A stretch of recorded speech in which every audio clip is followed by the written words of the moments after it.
Realmente sí, tanto amó Dios a su Hijo, que lo entregó, que lo sacrificó para que tú y yo tengamos vida eterna, para que los que tienen un corazón herido en busca de paz, de amor, de redención, puedan recibir de esa palabra un bálsamo refrescante y un consuelo para sus vidas.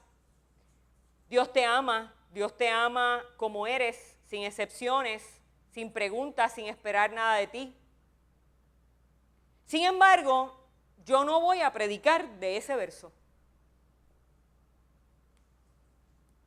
Ese verso está seguido de un verso que casi no se usa en las predicaciones, pero que tiene un componente demasiado poderoso y habla bien alto y bien claro de la naturaleza del amor de Dios.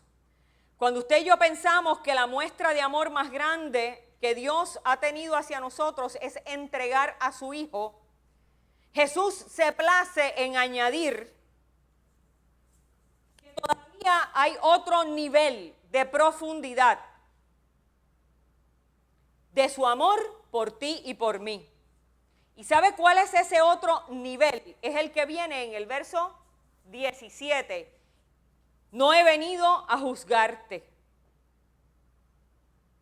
sino a sanarte para que puedas conservar tu vida. Y es interesante, usted me dirá, eso no fue lo que usted leyó, eso no es lo que dice en el verso 17, pero con calma llegamos hasta ahí, ¿sabe? Vamos a escuchar lo que sí dice otra vez. Sino para que el mundo sea salvo por él. No envió Dios a su Hijo al mundo para condenar al mundo, sino para que el mundo sea salvo por él. El amor de Dios sobrepasa todo juicio y toda condenación. No es solo que Dios dio lo más amado, su Hijo, a favor de nuestra vida y nuestro perdón, sino que tampoco hace juicio sobre nosotros por nuestras maldades. Y eso es muy difícil de entender para muchos de nosotros porque nos presenta una propuesta de amor y de justicia divina muy distinta a la que estamos acostumbrados y acostumbradas a escuchar.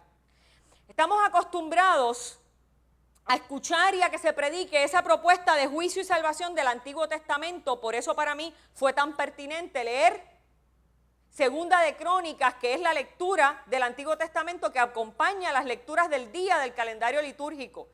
Porque podemos ver cuando las leemos las dos que es una contradicción tremenda.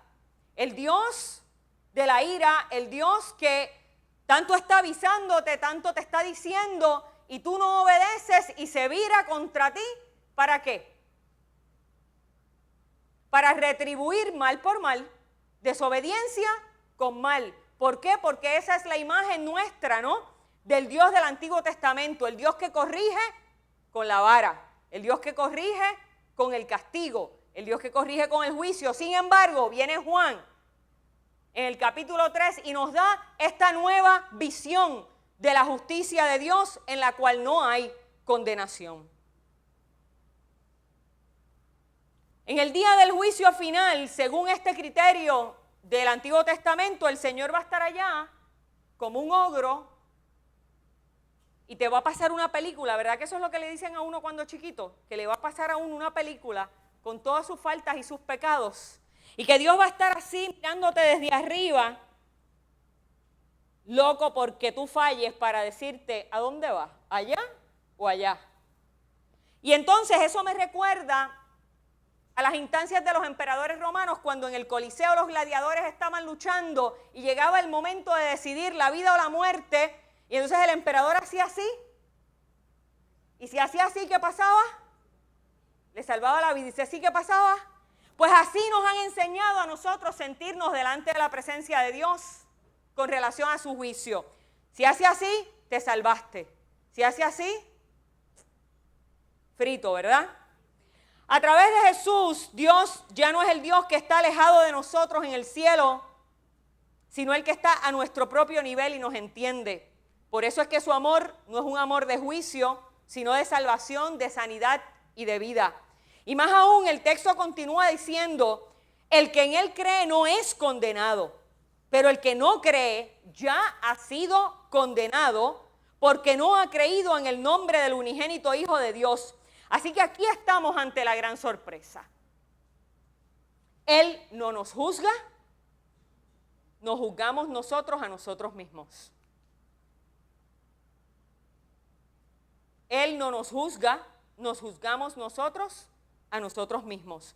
Nosotros mismos decidimos el destino de nuestra vida. Escuche bien, nosotros mismos decidimos el destino de nuestra vida. Y de ser así, mire cuán peligroso puede ser que nosotros juzguemos a los demás, si ni Dios nos juzga. Jesús nos hace una oferta de luz, nos hace una oferta de vida que solo se puede aceptar a través de la fe. Pero que de no aceptarse nos conduce a la muerte, porque el ser humano sin Dios vive en las tinieblas de la angustia. Y fíjese que el sufrimiento humano y la enfermedad son parte natural de nuestra existencia. Y esta carne se deteriora. ¿Quiénes se acuerdan de ese texto paulino? Esta carne se deteriora, pero ¿qué pasa con nuestro interior? Se renueva cada día. Eso no es lo que pasa con las personas que viven en una angustia existencial profunda, que el sentimiento natural, el sufrimiento natural por las cosas de la vida le empujan, le arrojan en una crisis, le empujan fuera de la fe hasta la desesperación. Mire, y entonces cuando nosotros vivimos en esa desesperación de una vida sin Dios, se empiezan a generar en nuestra mente preguntas como: ¿qué será de mí? ¿Podré ser feliz algún día? ¿Tendré salvación? ¿Mejorará mi vida? ¿Vale la pena seguir viviendo? Y mire, estas pueden ser preguntas que todos nos las hacemos, hasta los cristianos en algún momento. La diferencia es que más que hacérnoslas en momentos de crisis, se pueden convertir en nosotros en una sombra que nos persiga, porque la vida no tiene sentido ni futuro, ni vemos una luz de esperanza en nuestro porvenir. Y es ahí donde esa palabra de Jesús cobra absoluto sentido. Nosotros mismos y nosotras mismas escogemos a dónde vamos. No es Él quien juzga, ni quien nos condena. Somos nosotros los que nos condenamos a nosotros mismos al no darle a Dios una oportunidad de cambiar nuestra existencia, de sanarnos para que podamos seguir viviendo. Y yo sé que ustedes están acostumbrados a este juego de palabras y de griego y de hebreo, porque el pastor le encanta trabajar con eso. Aquí yo voy entonces a hacer un poquito de lo que el pastor usualmente hace. El verbo que se utiliza en este verso cuando dice, sino para que el mundo sea salvo por él, que se traduce aquí como salvación y que nosotros usualmente entendemos que se refiere a la salvación del alma o a la vida más allá de la muerte. Ese verbo tiene reservado hoy para ustedes una sorpresa muy interesante. Solo en dos lugares del Evangelio se encuentra ese mismo verbo. Y es aquí donde lo leímos, y es, si usted quiere buscar, si no yo se lo voy a leer, en Marcos. En Marcos 5:23. ¿Y qué pasa en Marcos 5:23? En Marcos 5, Jairo le habla a Jesús y le dice estas palabras: mi hija está agonizando, ven y pon las manos sobre ella para que sea salva y viva. Pero hay otras traducciones que dicen para que sane y conserve su vida. Así que del contexto del Evangelio de Juan nosotros inferimos que Jesús podría estar hablando de una realidad de salvación fuera del contexto de hoy y corporal. Estamos hablando, nosotros oímos eso y ¿qué pensamos? Que Él está hablando de la vida eterna, ¿verdad que sí? Pero el griego original de lo que nos habla es de una sanidad física, y lo que específicamente quiere decir esa palabra es estas tres cosas: que Dios rescata del peligro, que Dios restablece la salud, que Dios restaura las cosas a su estado original, o en algunos casos, que Dios libera de alguna esclavitud. Qué diferente, ¿verdad? ¿No les parece como bien distinto? Si usted y yo hoy sustituimos la palabra salvar por estos significados, le voy a leer cómo diría. Vamos a jugar un poco aquí. Porque no envió Dios a su Hijo al mundo para condenar al mundo, sino para rescatarnos del peligro. Otra alternativa sería, porque no envió Dios a su Hijo al mundo para condenar al mundo, sino para restablecer nuestra salud. Otra alternativa sería, porque no envió Dios a su Hijo al mundo para condenar al mundo, sino para librarnos de la esclavitud. Otra sería, porque no envió Dios a su Hijo al mundo para condenar al mundo, sino para restaurar nuestra vida a su estado original. ¿Y cuál era el estado original nuestro? ¿Aquí? El estado original antes del pecado, una relación de plenitud en el Edén con Dios. Para Juan no existe tal cosa como un juicio final. La presencia de Jesús en nuestra vida nos confronta todos los días y en todo momento con la decisión de si le aceptamos en nuestra vida y optamos por la luz o si nos quedamos enfermos viviendo en las tinieblas. Por eso es que Jesús, consciente de que nuestra realidad humana nos expone al pecado, a la angustia, al sufrimiento y a la enfermedad, se convierte en sí mismo en una propuesta de luz, de salud y de salvación. La misericordia de Dios se manifiesta en Jesús y en la libertad que le da al ser humano de escoger su destino. ¿Por qué entonces es importante entender que el juicio de Dios, según el Evangelio de Juan, no consiste en una sentencia pronunciada por Dios al final de los tiempos? ¿Por qué es importante entender que para el Evangelio de Juan el juicio es una confrontación de los seres humanos con Jesús hoy mismo? En el mismo momento que usted tiene un encuentro con Dios en el que ve la luz versus las tinieblas. ¿Por qué es urgente que usted se dé cuenta que esto no es un asunto que se va a dar al final de los tiempos, sino que esto es un asunto que se da en su vida todos los días, que usted se confronta con la luz de Cristo de alguna manera? ¿Sabe por qué es urgente? Porque es urgente que cambie nuestra visión de la justicia divina. Porque es urgente que entendamos que para que en nuestra vida haya sanidad en todos los sentidos, ya sea salud física, ya sea situaciones de esclavitud emocional, ya sea que estamos enfrentando peligros de diversas índoles, solamente podremos ser librados aceptando al Hijo de Dios, su presencia en nuestra vida y su muerte por nuestra redención.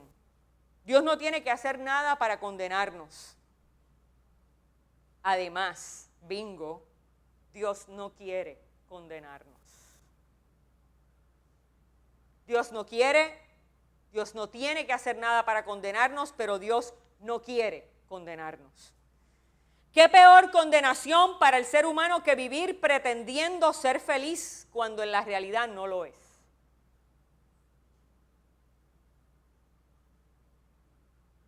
Que vivir sin esperanza para el futuro, que vivir en luchas y en contiendas con los demás, que vivir sin sentirse amado, sin sentirse importante para alguien.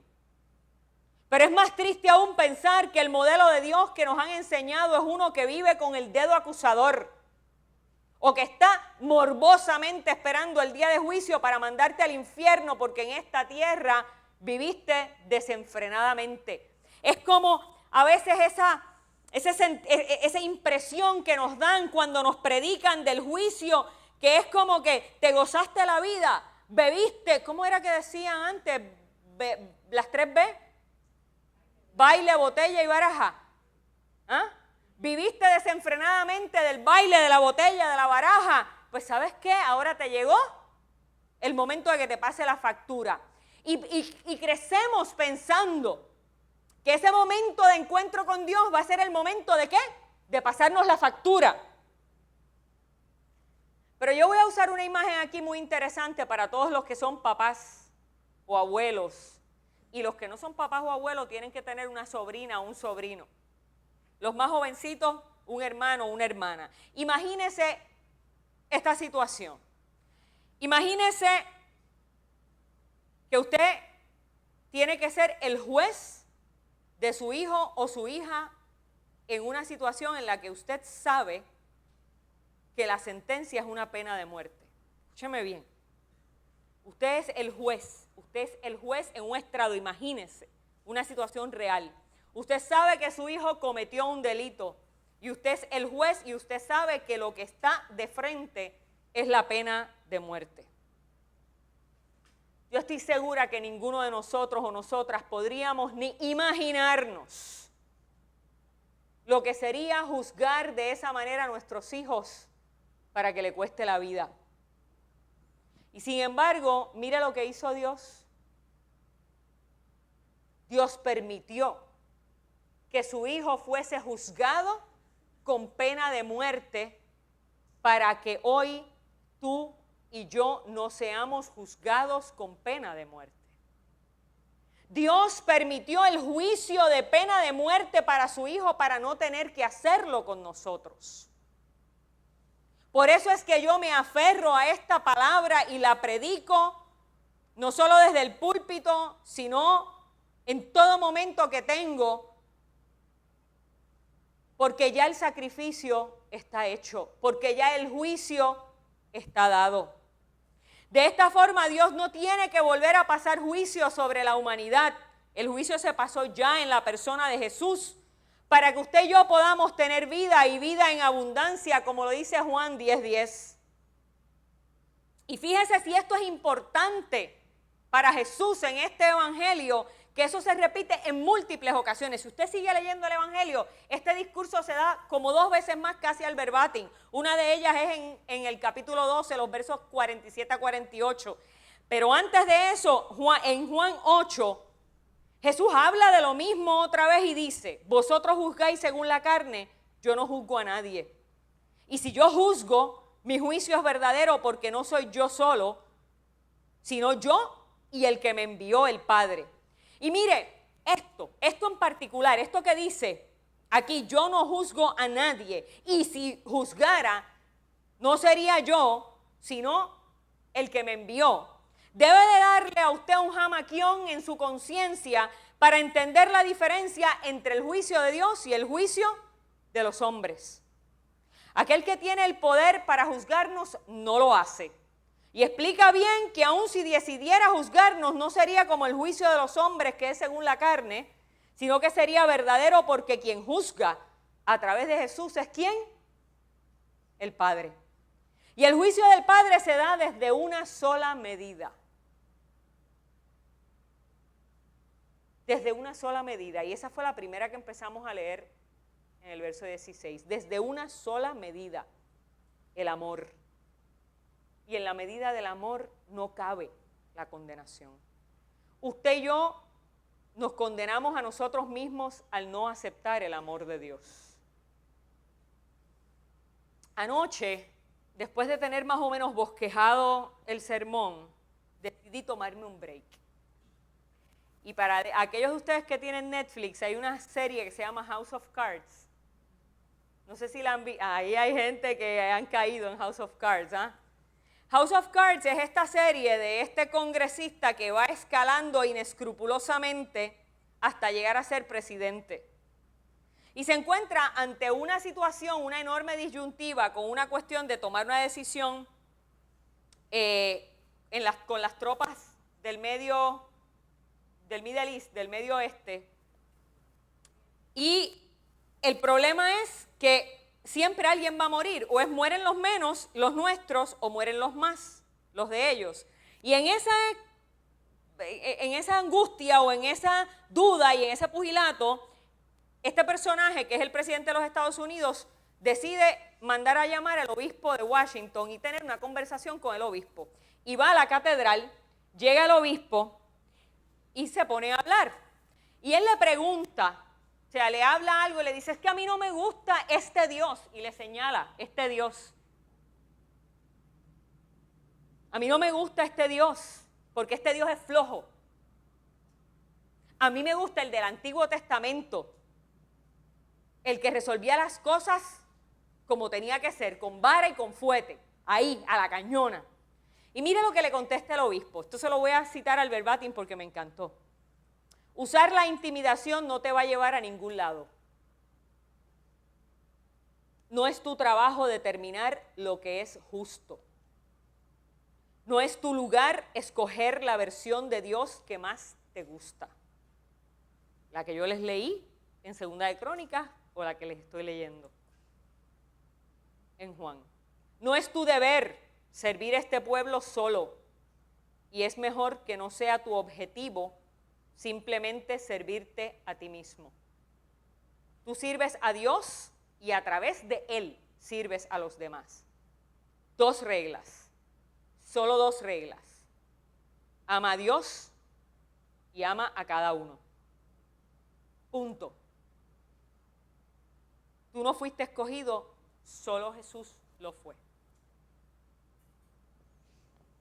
Yo me sentí que yo podía haber dicho eso y haberme ido, y ese era el sermón de la noche. 2 reglas, hermanos y hermanas, solo 2 reglas.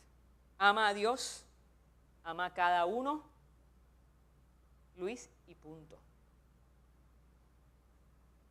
El acercamiento de Dios a nuestra vida es desde el amor, es desde la salud, es desde la sanidad, de la libertad y de la reconciliación. Y esto no quiere decir que aceptando a Jesús no tendremos tristezas o aflicciones, pero aceptar la palabra de redención en la cruz del Calvario nos garantiza una salvación y una sanidad que no tenemos que esperar a la muerte para poder disfrutar. Aceptar la luz de Cristo es que se ilumine nuestro camino para poder transitar los senderos difíciles y oscuros de la vida en la confianza de que no estamos solos ni solas. No aceptar la luz de Cristo es transitar por la oscuridad de la vida, de la enfermedad, de la tristeza, de los sinsabores, sin contar con el bálsamo de Dios, sin contar con una esperanza. Es vivir condenados a las tinieblas de este mundo tan complejo, pero peor aún es vivir condenados por nosotros mismos. Porque nadie, hermanos, nadie es peor verdugo que usted mismo o usted misma. Puede ser que el que lo juzgue a usted esté un rato encima de usted diciéndole cosas, pero esa persona tarde que temprano se va a ir. Y esa voz se puede apagar en su conciencia, pero hay una voz que nunca, nunca se apaga, y es la voz suya, que sigue, y que sigue, y que sigue, y que sigue de día y de noche y de madrugada. Así que usted puede ser el peor juez, su peor verdugo. Probablemente es usted mismo o usted misma quien no se perdona por faltas pasadas, quien no ve en usted posibilidad de bien, de cambio o de salvación. La palabra salvadora de Cristo está hablada y está proclamada, y su sangre redentora está derramada, y su perdón y su sanidad y su salvación para hoy y para la vida eterna son disponibles y están al alcance solo de un salto de fe. Solo depende de ti.